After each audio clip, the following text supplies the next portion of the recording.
বৈষম্য বিরোধী আন্দোলনে ছাত্র জনতা নিহতের ঘটনায় দায়ের হওয়া একাধিক মামলায় বগুড়া জেলা ছাত্রলীগের সভাপতি সজীব হাসানকে কারাগারে পাঠিয়েছে আদালত। সোমবার বিকেলে বগুড়ার অতিরিক্ত চিফ জুডিশিয়াল ম্যাজিস্ট্রেট সুকান্ত সাহার আদেশে তাকে কারাগারে পাঠানো হয়। গত 5 আগস্ট গণ অভ্যুত্থানে আওয়ামী লীগ সরকারের পতনের পর থেকে পলাতক বগুড়া জেলা ছাত্রলীগের সভাপতি সজীব সাহাকে রোববার রাজশাহীর লক্ষ্মীপুর থেকে গ্রেফতার করে মহানগর ডিবি পুলিশ।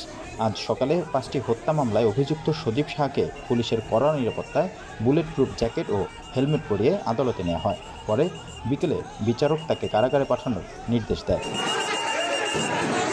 এদিকে বিএনপির ভারপ্রাপ্ত চেয়ারম্যান তারেক রহমানকে নিয়ে কটূক্তির অভিযোগ এনে ছাত্রদল নেতা রাফিউল আল আমিনের নেতৃত্বে কয়েকজন নেতাকর্মী আদালত চত্বরে এসে বিক্ষোভ করতে থাকে। এই সময় ছাত্রদলের নেতাকর্মীরা সজীব সাহার ফাঁসি চেয়ে স্লোগান দেয়। এক পর্যায়ে সন্ধ্যার দিকে সজীব সাহাকে কারাগারে পাঠানোর উদ্দেশ্যে প্রিজন ভ্যানে ওঠানোর সময় হামলার চেষ্টা করে ছাত্রদল নেতাকর্মীরা। সেই সাথে তাকে লক্ষ্য করে ডিম নিক্ষেপ করা হয়। পরে পুলিশ সদস্যরা পরিস্থিতি নিয়ন্ত্রণে আনেন।